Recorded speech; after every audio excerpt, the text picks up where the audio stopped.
Il est tout juste 19h heure d'Alger. Vous regardez le 24 News. Merci de nous rejoindre pour cette nouvelle édition de ce lundi 2 février. Tout de suite les titres de l'actualité. En Algérie, chargé par le président de la République, Abdelmajid Tebboune, le premier ministre algérien Sifir Riyeb a supervisé lundi l'arrivée et le déchargement des premières cargaisons de minerais de fer extraites de la mine de Garajbilet destinée à l'usine sidérurgique Tossiali dans la commune de Battewa à l'est d'Oran.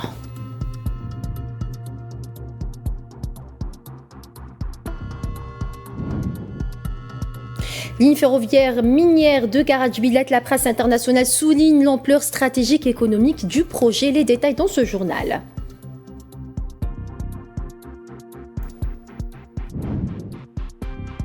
Cessez-le-feu à Gaza, le bilan s'alourdit à 71 800 martyrs et le poste frontière de Rafah ouvre ses portes avec un accès limite. On fait le point dans ce journal.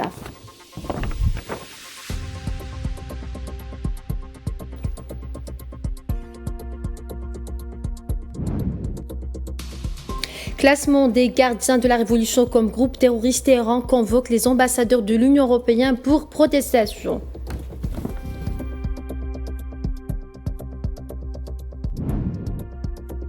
Guerre en Ukraine, la Russie a accéléré ses avancées sur le terrain en janvier selon une analyse AFP des données de l'Institut pour l'étude de la guerre. La Russie a conquis 481 km² en janvier contre 244 km² en décembre 2025.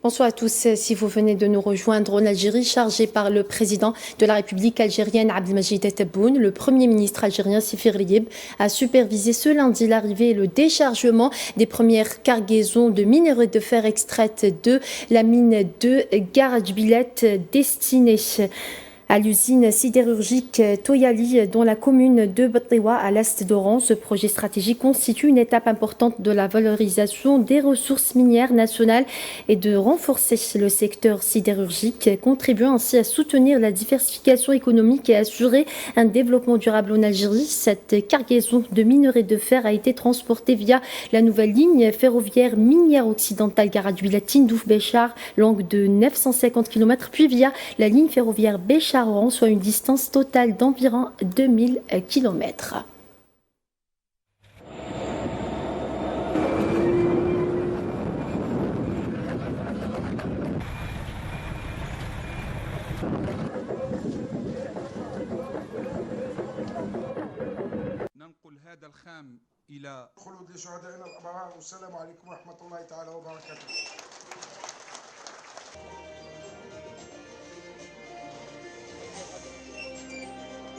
Aujourd'hui, c'est le démarrage d'un long voyage en Algérie. On a reçu le premier cargaison de minerai de Garajbilet. Tossiali, en tant que société sidérurgique algérienne, salue vraiment les efforts de l'État algérien sur la réalisation de ce chemin de fer incroyable qui a réalisé dans un délai record. Ça montre la détermination et le pouvoir de l'État algérien. Et selon le vice-président et membre du conseil d'administration de Tossiali Algérie, l'entreprise contribuera à la réalisation de l'usine d'enrichissement du minerai à Béchar. Nous, en tant que Tossiali, nous allons contribuer à ce voyage dans la réalisation de l'usine d'enrichissement à Béchar. On va enrichir le minerai brut de Garajbilet avec la société Ferral, augmenter le teneur en fer, réduire les impuretés et on va l'utiliser dans notre production ici à Oran. On va le livrer aux autres producteurs comme AQS, El Hajar et exporter une bonne partie aussi de ce produit. Et le président de la République algérienne, Abdelmajid Tebboune, a affirmé dimanche que l'inauguration de la ligne ferroviaire minière de l'Ouest Garadjbilat-Tindouf-Béchar allait changer le visage de la région à court terme et a contribué à la réalisation des objectifs économiques nationaux. Lors de son discours prononcé lors de l'inauguration de ce projet stratégique et gigantesque, le président Tebboune a déclaré que l'inauguration de la ligne ferroviaire minière de l'Ouest constituait la première étape d'un projet national structurant qui allait bien transformer radicalement le visage de la région s'étendant sur tout le grand sud algérien, ce qui contribuera à la réalisation des objectifs économiques visant à exploiter les multiples richesses.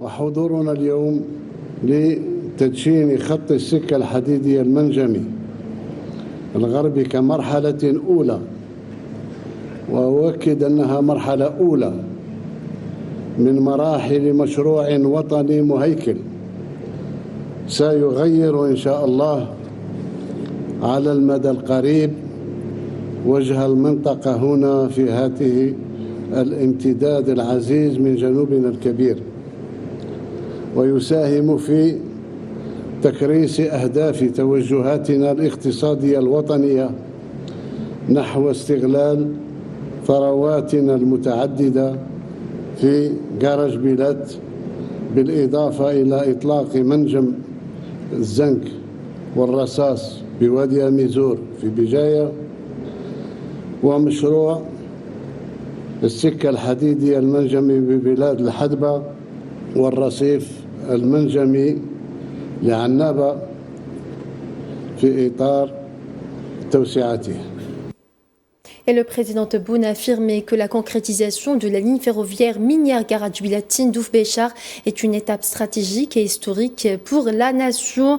Le président de la République a déclaré que ce projet reflète une vision stratégique intégrée visant à valoriser et investir les ressources naturelles et les richesses nationales de l'Algérie tout en reliant le Grand Sud au reste du pays afin d'atteindre l'indépendance énergétique et vis-à-vis des capacités propres. نشهد اليوم لحظة انتصار تاريخي على طريق التحدي التنموي الذي خضناه بثقة وقناعة هنا في عمق صحرائنا الغالية والخالدة. إنها لحظة نقف فيها على خطوة من خطوات التجسيد العملي لإنجاز وطني استراتيجي تاريخي لتحقيق الأهداف المنشودة في الجزائر السيدة الأبية والمنتصرة التي تتقدم بجدارة لبلوغ تلك الأهداف، وأساسها التحرر من قبضة المحروقات والاعتماد على قدراتنا الذاتية. Le président algérien a affirmé que les chiffres et les réalisations de ce projet, à l'instar des ponts s'étendant sur une distance de 20 km, pourraient figurer dans le livre de Guinness des records, car il s'agit d'un miracle accompli par des hommes qui ont cru en leur patrie et se sont sacrifiés pour elle. هذه السكة فكل أرقامها أرقام يعني باستطاعتها أن تكون في موسوعة جينيس.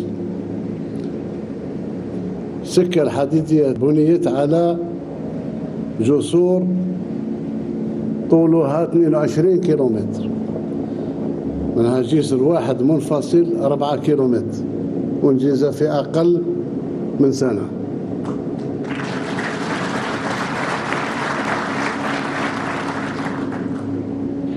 مثل هذه الجسور من العادة تأخذ سنوات، وأنا بالجسور وتركيب السكة وتجارب كلها لم تدوم إلا 20 شهر، فهي معجزة الرجال الذين آمنوا بوطنهم وضحوا من أجل وطنهم نحن لهم شاكرون وكل الجزائريات والجزائريين فخورين بهم.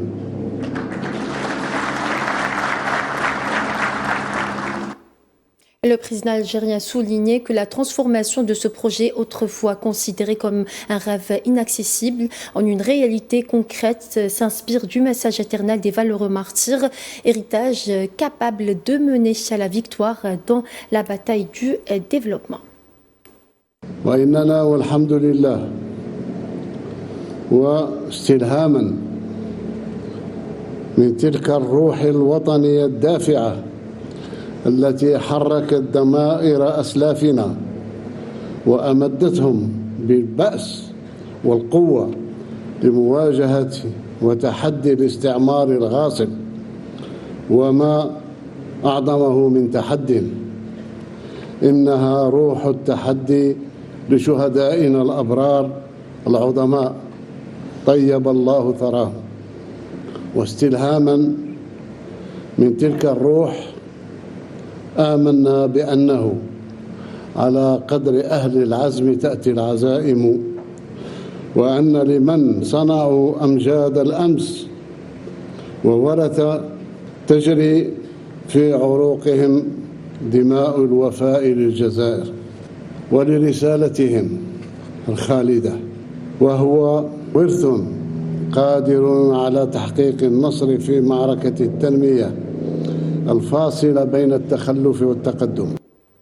Le président algérien a tenu à souligner que ce projet qui relève des défis auxquels l'Algérie est confrontée a été réalisé grâce à la volonté algérienne, au financement algérien, au cadre algérien. Avec l'aide des amis chinois, il a salué les efforts de tous les travailleurs, des compétences, des cadres et des partenaires chinois pour cette réalisation historique en un temps record de 20 mois. إن هذا الخط العملاق الذي ينطلق اليوم والذي أنجز في ظرف قياسي يكاد يكون 20 شهر يكاد لا يكفي لإنجاز ثانوية. إنجاز ثانوية في بعض الأحيان يتطلب 3 سنوات. في ظرف 20 شهر أنجز هذا الخط العملاق بإرادة جزائرية وتمويل جزائري وبإطارات جزائرية مع أصدقائنا الصينيين. Inauguration par le président de la République algérienne Abdelmajid Tebboune de la ligne ferroviaire minière de Karadubilat Tindouf Béchar a largement retenu l'attention de la presse internationale qui a souligné l'ampleur stratégique et économique de ce projet, un tournant majeur dans la stratégie algérienne de diversification de son économie. Au-delà de l'aspect industriel, plusieurs médias internationaux ont mis en avant l'impact territorial de cette grande infrastructure qui devait améliorer la mobilité, créer des emplois et stimuler le développement économique. Des chaînes de télévision et des sites d'information du monde arabe ont diffusé des reportages détaillés sur l'inauguration de la voie ferrée minière, indiquant que ce projet permettra un transport efficace du minerai de fer vers le port d'Oran et les aciéries, renforçant ainsi la souveraineté économique de l'Algérie.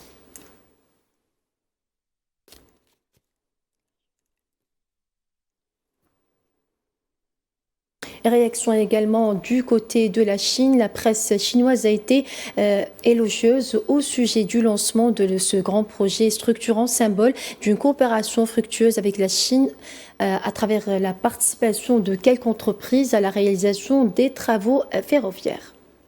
Cette infrastructure permet de renforcer le réseau ferroviaire national en Algérie, d'assurer la connexion entre les zones minières, les zones industrielles et les ports, et surtout de favoriser l'interconnexion et le développement économique. Et d'ailleurs, à mes yeux, l'enjeu dépasse largement l'économie, parce que ce projet s'inscrit dans une logique de développement industriel, de souveraineté économique algérienne et aussi de diversification des partenariats internationaux. Et pour la Chine, c'est également un projet qui est très important parce que ça illustre une coopération pragmatique et aussi dans cette logique de construire des conditions du développement local dans une logique de long terme et de multilatéralisme. Et dans le dossier sahraoui de ce journal, les organisations sahraouies ont demandé à la communauté internationale de faire pression sur l'occupant marocain pour qu'il libère tous les détenus sahraouis, réitérant leur engagement à poursuivre la lutte jusqu'à l'obtention de l'indépendance. Dans ce contexte, l'Union des détenus Saria El-Hamra et Rio de Oro a salué dans un communiqué la résistance des étudiants et des emprisonniers politiques sahraouis dans les prisons de l'occupant, soulignant leur souffrance continue qui les ont poussés à mener des grèves de la faim illimitée. Les organisations sahraouies exigent la libération de tous les détenus et la reconnaissance du droit inaliénable du peuple sahraoui à la liberté et à l'indépendance.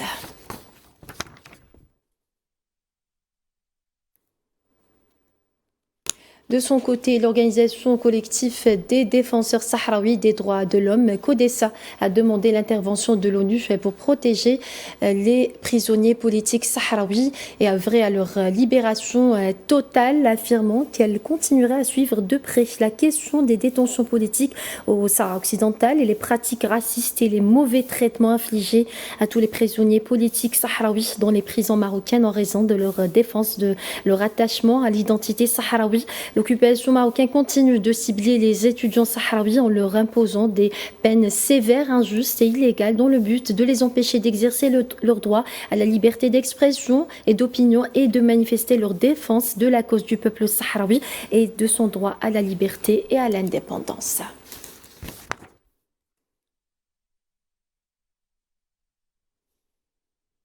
Au Maroc, l'Union marocaine du travail exigeait la démission immédiate du gouvernement d'Aziz Arnouch après son échec dans la gestion des dossiers des retraites et des grèves.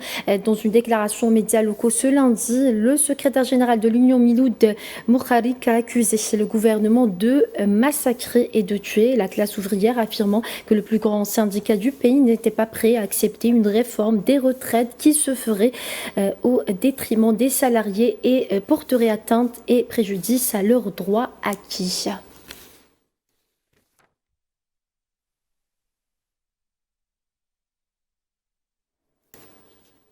Au Mali, au moins 15 chauffeurs ont été tués jeudi dernier dans une attaque attribuée à des terroristes contre un convoi qui transportait du carburant dans l'ouest du pays, dans laquelle des dizaines de camions-citernes ont été détruits, a annoncé ce lundi l'agence France Presse. Cette attaque marque une nouvelle intensification des offensives de ce type au Mali.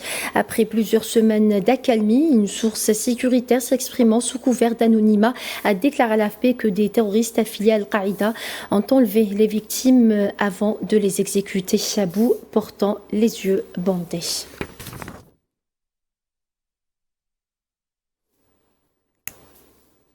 En Palestine occupée, l'agression génocidaire sioniste contre la bande de Gaza fait 71 800 martyrs et 170 555 blessés, en majorité des femmes et des enfants, depuis le 7 octobre 2023, a indiqué ce lundi un nouveau bilan des autorités sanitaires palestiniennes. Les corps de 5 martyrs et 4 personnes blessées ont été transférés vers les hôpitaux de Gaza au cours des dernières 24 heures, a précisé la même source, notant que des milliers de victimes se trouvent encore sous les décombres depuis l'entrée en vigueur du cessez-le-feu le 10 octobre dernier. 526 Palestiniens sont tombés en martyrs et 1447 autres ont été blessés, tandis que les corps de 717 martyrs ont été récupérés selon les mêmes autorités.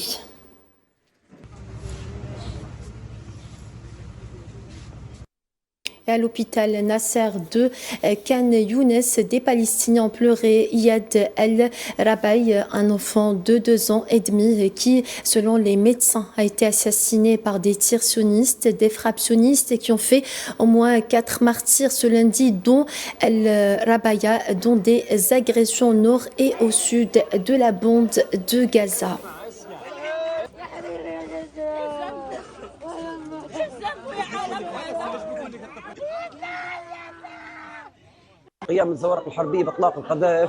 Des vedettes lance-torpilles ont tiré des obus en direction du parc régional. Une explosion a retenti dans la tente. Je suis allée voir et j'ai trouvé un enfant décapité à l'intérieur. La tente était sens dessus-dessous. Dieu nous suffit et il est le meilleur pour nous guider. Il parle de la deuxième phase de l'accord de cessez-le-feu. Mais de quelle deuxième phase parle-t-il? Il n'y a pas d'accord. S'il y en avait un, il n'y aurait pas d'incendie. Chaque jour, nous sommes humiliés dans le parc régional. Il y a des blessés, des martyrs, des morts. Quelle sera la suite? Dieu nous suffit et il est le meilleur pour nous. Un enfant de 2 ans et demi, il prenait son petit déjeuner dans mes bras. Le projectile l'a touché alors qu'il était dans mes bras. Il lui a fendu le milieu de la tête. Le point de passage terrestre de Rafah a rouvert partiellement ses portes ce lundi pour la première fois en plus d'1 an et demi, alors qu'un premier groupe de Palestiniens attendait de pouvoir entrer dans la bande de Gaza depuis l'Égypte. Le point de passage sur le canal reliant Gaza à l'Égypte a été rouvert dans les deux sens de manière limitée, ont indiqué des sources sécuritaires sur place, sans révéler les détails sur les Palestiniens voyageant de la bande de Gaza vers l'Égypte. Le point de passage de Rafah, seule porte d'entrée de Gaza vers le monde extérieur, est fermée depuis plus d'1 an et demi. Sa réouverture, quoique partielle, constitue une étape cruciale après le cessez-le-feu entré en vigueur le 10 octobre 2025.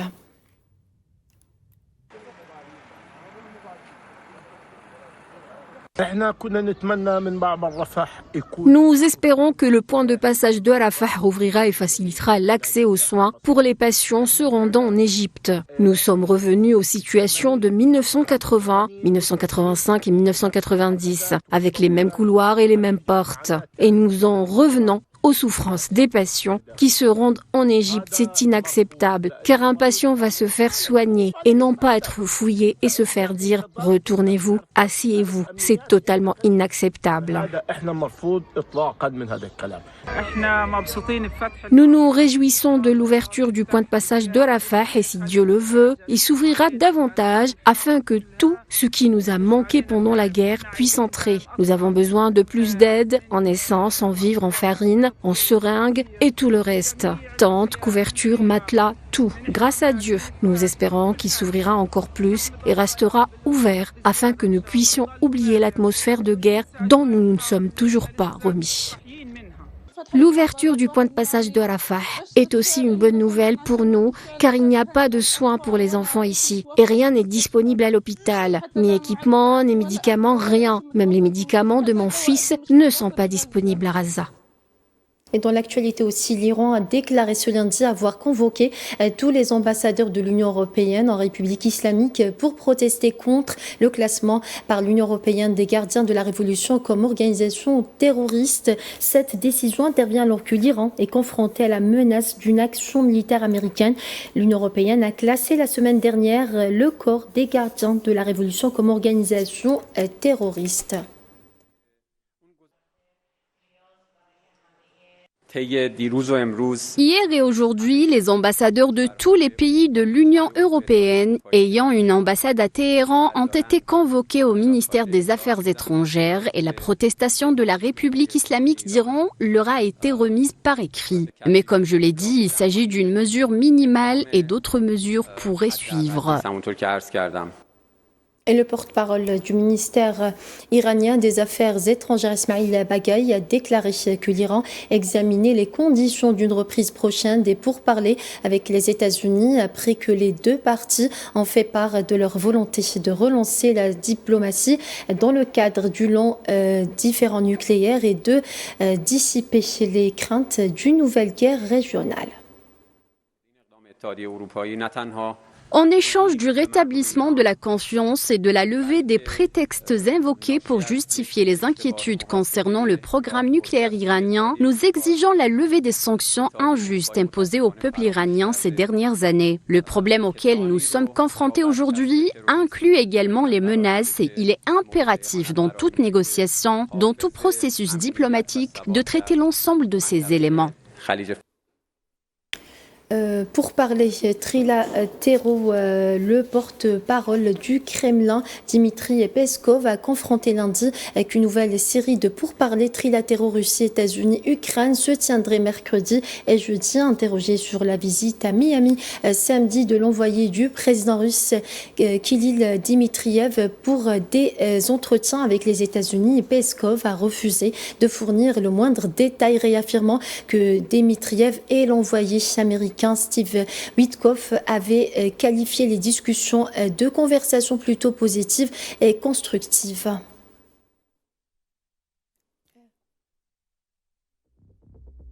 Et voilà, c'est ainsi que s'achève ce journal. Merci à vous de votre fidélité. Excellente suite des programmes sur Al24 News et à très bientôt. Tout de suite, retrouvez Karim Bouaziz pour votre émission L'Échiquier International.